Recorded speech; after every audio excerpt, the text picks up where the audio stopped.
Hi guys, and welcome back to the Masterwoodsman Series. Okay, now that we've talked about fire skills, shelter building, debris shelter building, and other various gear and components like cutting tools and etc., let's kind of put it all together a little bit. Let's start with the very most basic, your clothing. Okay, outdoor field gear needs to be some sort of clothing that works well in the field. I like button-up shirts, although I do wear t-shirts from time to time. But I like button-up shirts, especially shirts with long sleeves that I can roll up or down depending on the climate conditions. If it's a warm day, I roll them up. At night, when it cools back off, I want to be able to roll them down. And if I'm in bad insects or thorny things that's going to scratch me, being able to roll down sleeves is a big advantage. I also like the fact that when you walk, a button-up shirt kind of fans a little bit. I like a shirt that tucks in because usually ticks, things like that, are going to drop down from above. So as I'm pushing limbs and stuff out of the way, they're going to drop down on me. And I have a better chance of catching them this way, as opposed to an untucked t-shirt where they usually end up at your waistband, is where I usually find them on me. The hips or the waistband, or around my neck. Okay, but I have a better chance of detecting them around my neck. Especially I can button up a t-shirt, a shirt like this, be even tighter around the neck, even pull the collar up in cooler conditions and wrap it with some sort of cravat or some sort of shemagh or something to hold it around my neck and help hold in heat.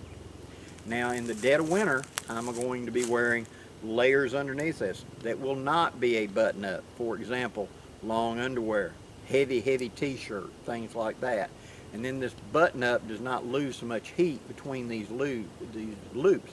Same advantage it has in hot times, and where I live in the south, 8 months out of the year it's hot. So I'm trying to vent, like right now it's February and it's 81 degrees. So I need short sleeves and I need something that's going to vent when I walk.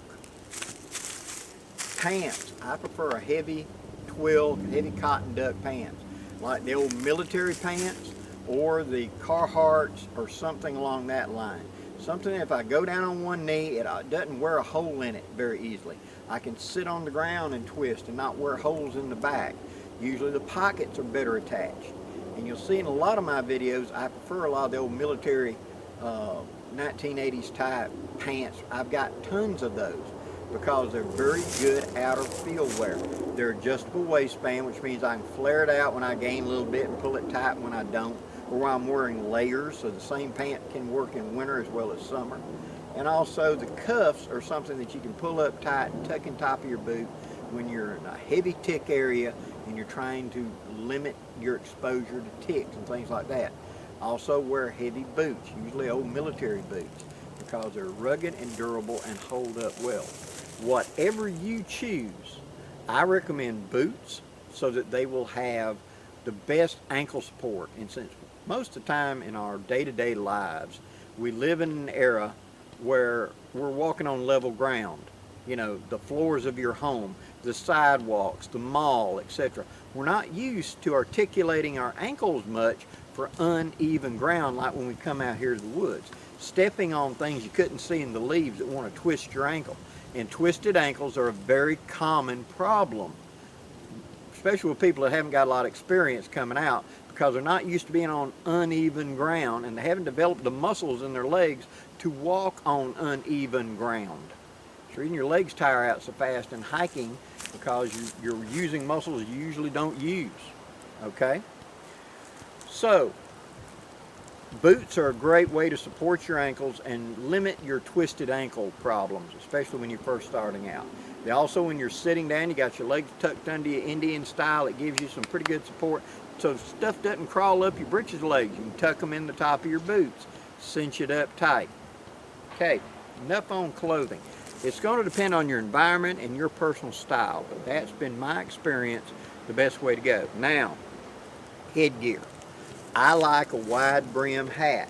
This is a crushable hat. It's a felt, which comes back to shape to wear. I've had this since the 90s, and since everybody asked, this is a Boy Scouts Explorers Scoutmaster hat, and it was crushable felt. I've got two identical. I liked it so much I bought a second one that has never been used. It's sitting in the collection of the house. So when this old veteran gives up the ghost, I'll have another one. But I like a wide brim hat. It helps with ticks and things falling off the leaves onto here. They'll start going around the rim and I'll see them and be able to knock them off of me. If I go through a spider web or something, I can do it.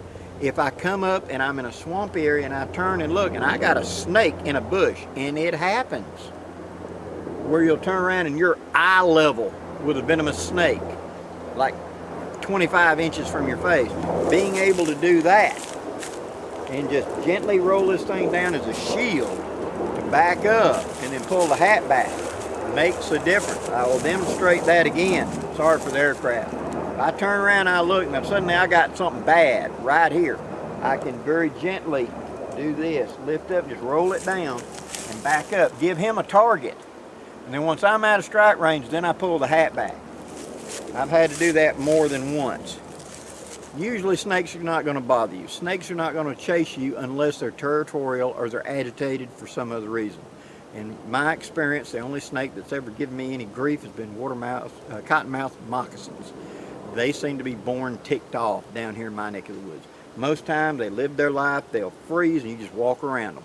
They're not a factor unless you step on them, handle them, or in some ways they feel threatened, then they get aggressive, no matter what kind of snake it is. But if you see a snake, leave it alone, okay? But then again, getting bitten up here in the face or whatever could be bad.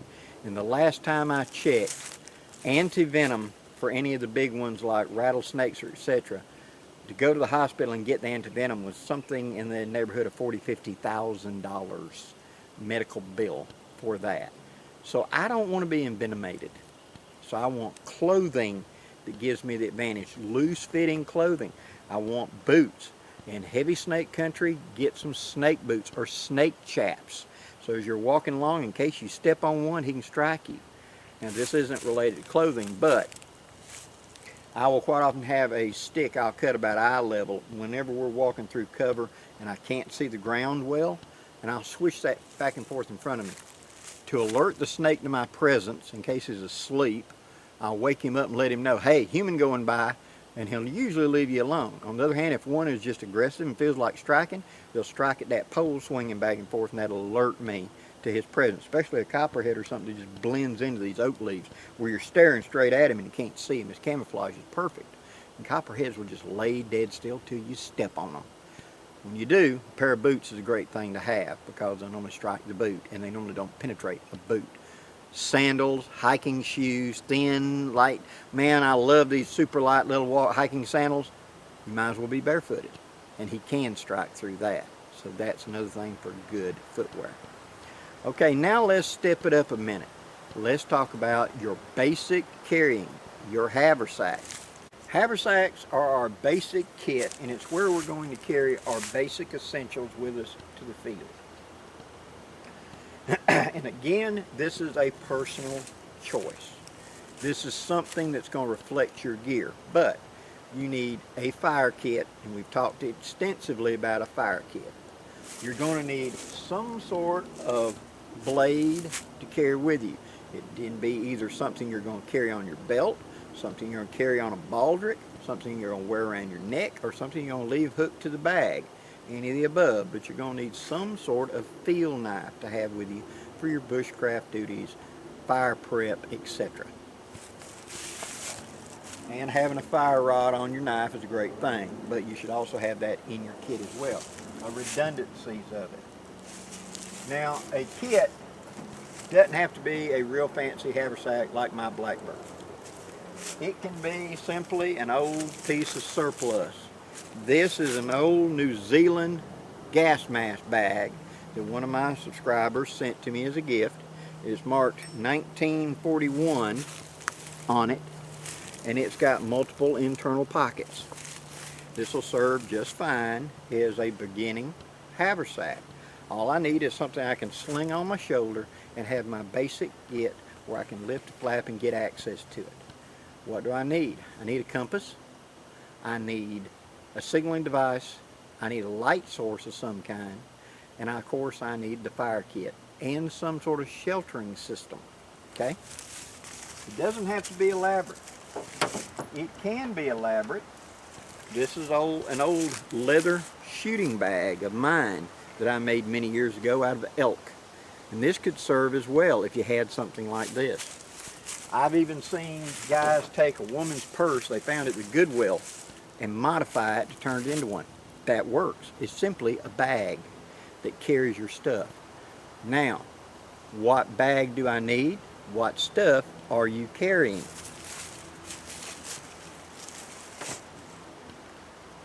I have a very nice Bushcraft knife, my WC knife, that rides in a StitchedGear.com 6-weight sheath. I carry this on my belt, so I'm not carrying it on the bag. If you don't have that kind of money and you want to do something lighter, for example, this is a Condor knife right here that is I'll be honest, I've forgotten the name of the model at the moment, but a simple leather sheath, a fire kit. This could easily be hooked to the strap of a haversack or on a neck baldric or something like that, so it doesn't have to be terrible heavy. This is about half the weight of this rig, but it doesn't have to be terrible heavy or encumbersome, but you need a knife, okay?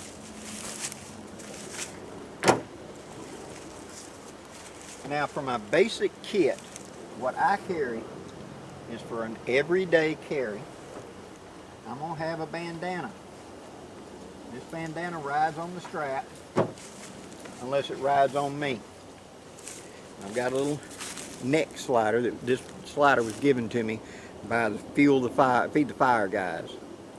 And this is just simply an old cotton bandana that I've used for 1,001 uses. Bandage, carrying kit, tie something up, hold it in place right quick, gather berries, whatever. It goes around my neck and it's quick and easy to deploy for me to use it. Sweat wiper, wash rag, you get the idea.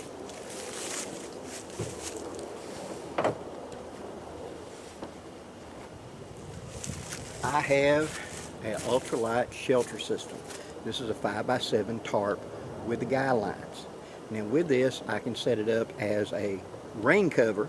I can just take it out, open it up, and drape it over me like a blanket to be able to walk out. Remember, I got my hat on, so I just wrap it around my neck. If I get caught in a downpour, I can get up against a tree, put it over me, and wait for the downpour to pass. Or I can set it up as a diamond, or I can set it up as a lean-to. Any of the above. It weighs nothing. It's super light, sil nylon. This is actually called a ground cloth, and it's a 5x7, and it's sold by One Wind Outdoors. Weighs nothing. So this is my shelter cover that I carry in my haversack.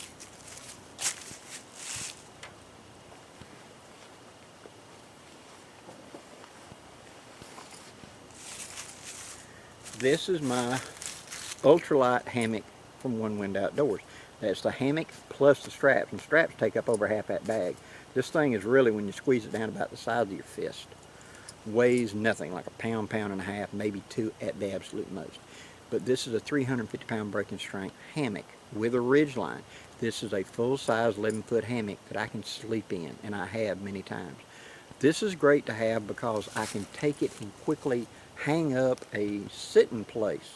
We're not done for the day, but I just want to stop here and have something to eat. I can sling this up in just a matter of moments and be up off the ground, away from the bugs and the insects. I can take a nap if I want to. Lay back and watch nature. Here's a little trick, guys. Nature doesn't think of people in hammocks, especially an OD green hammock, as people, because they don't see legs and all. So I have laid there before and put that bandana around my face where just my eyes are peeking out and just lay there still. And I've had deer walk up and sniff me before. Not sure exactly what I am. So therefore, it's a way to do nature observation. It's a bed. It's a whatever. If I take this and roll up a big pile of leaves, because it's got to be on the ground for whatever reason, I can stake this out over and hold the bed of leaves in position.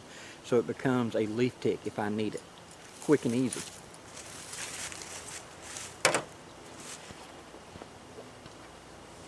I have another bandana in here. This one is bright orange for signaling. It does the job of a bandana. It's been washed many times, so it's nice and soft. But at the same time, it serves as a signaling device should I need it.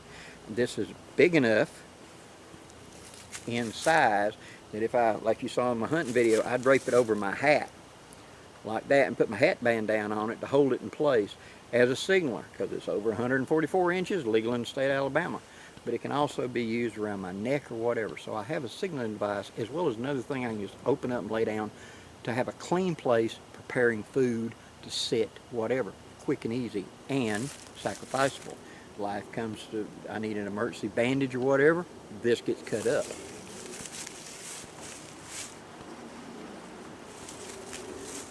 My fire kit. Now, we've gone over my fire kit many times, but in short, there are 3 sources of tinder, 2 of which work when wet. Hucks that are ignited, you tear them up and set them on fire, and a block of fat wood that I replace every so often to make sure it's fresh and got good resin in it. And also, there's a big fistful of dry shavings and tinder for use in this. This is a leather impregnated waterproof bag that's been rolled down tight. I have dunked this underwater in a bucket and left it there 5 minutes, took it out and shook it off, and it was just fine.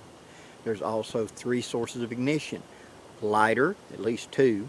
I've got matches, the big lifeboat matches, and a ferro rod, as well as the ferro rod on my knife sheath. So I've got multiple sources of ignition and multiple sources of tinder in that compact, and it doesn't weigh much.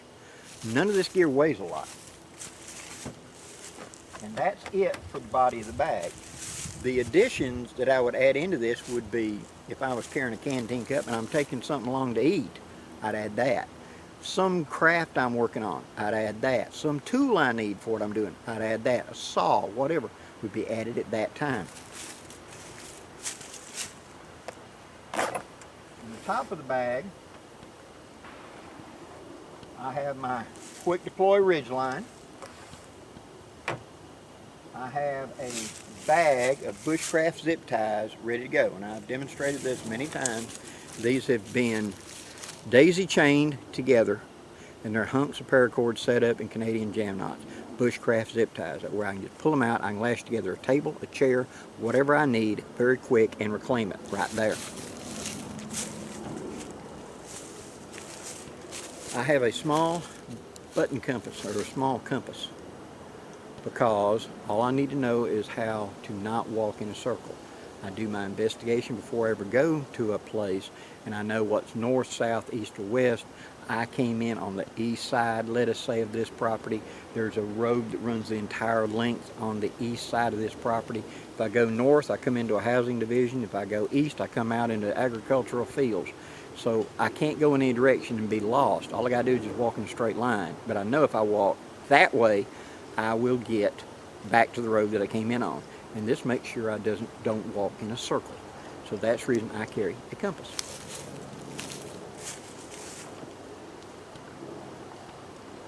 Now, I also have a hank, a 550 cord, actual military grade 550 cord, just hanked up. There's about 75 feet or something there. And this is for me to cut and make things that aren't covered by my pre-made cordage. There's twist ties and soft shackles already made up, so I can do whatever I need to do to anchor gear to my bag, or to anchor stuff to trees, or put stuff together, ready to go. And this is reclaimable. A first aid kit. It contains bandages and stuff like that, and down the bottom is a sealed up little pouch. It's got a couple of aspirin and a few other things in it. This is about all I need, because if it's severe, I'm going to slap a big band-aid on it, or I'll put duct tape on it with a bandana and get out, unless I'm severely injured. This will handle what my basic needs are.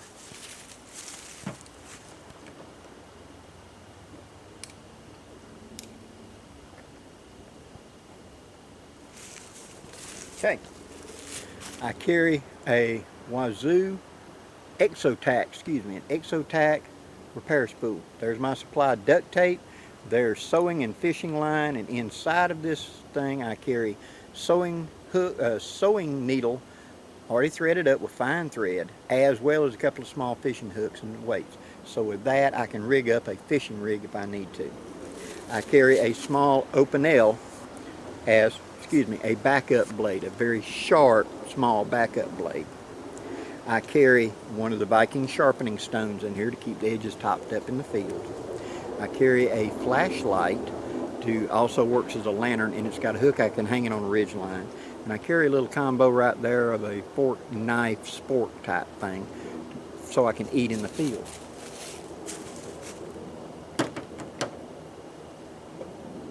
And lastly, I carry one of those tins that's got the little pucks in it for fire. Quick and easy. Now that's all I'm carrying for the basis. Now, with mine, I also have the ability to put a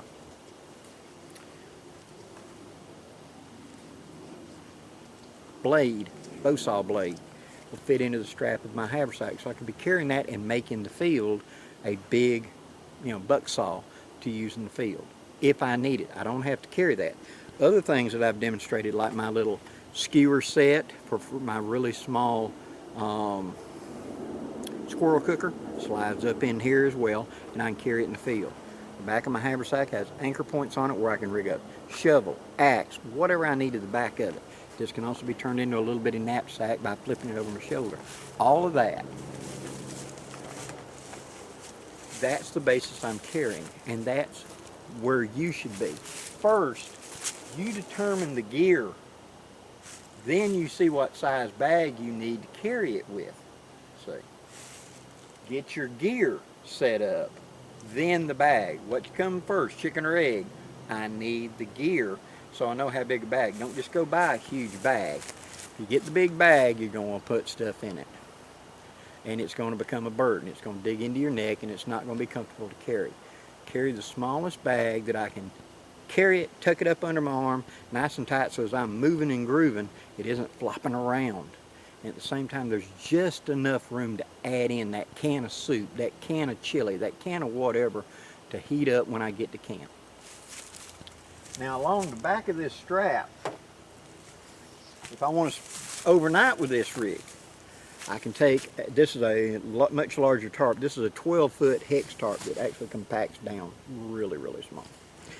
It's a silk nylon tarp. I've got my stakes and my cords, everything in there. But this can be strapped with the Bushcraft zip ties to the back of the strap on the outside. And that will allow me to put it in the center of my back. So, with a canteen and canteen cup cook set, which I've not brought with me, and my haversack, I have the potential for an overnighter should I need to. I've got room in that sack to add a little bit of food. I got a canteen or my grail for processing water, and I've got a cup that goes with my grail that allows me to cook on the trail if I need to. This is the most basic of kit, see, but it's my building block to go from here up. I have my clothing correct for the weather conditions I'm expecting. Like the saying goes, there is no bad weather, just poor clothing choices. What is the temperature range and what should I be?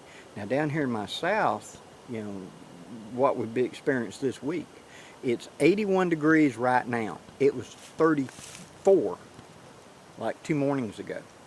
Would I dress for 34 or would I dress for 80? See, travel light, freeze at night, or travel heavy, travel heavy. Whatever it is you want to do, you have to make the choice and balance it out. Could I take a blanket and add to this? Yes, a simple blanket roll could be added to that back strap like I've demonstrated in videos, and therefore have a complete system of a blanket, tarp, hammock, food, all of it in one compact thing to carry on me. Could I tie a blanket to the bottom back? That's what those straps are for. And then just hook it and flip it over my back and have a small knapsack. Yes, I could do that.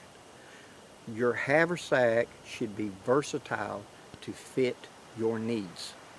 Your gear should reflect your expected activities plus a safety factor.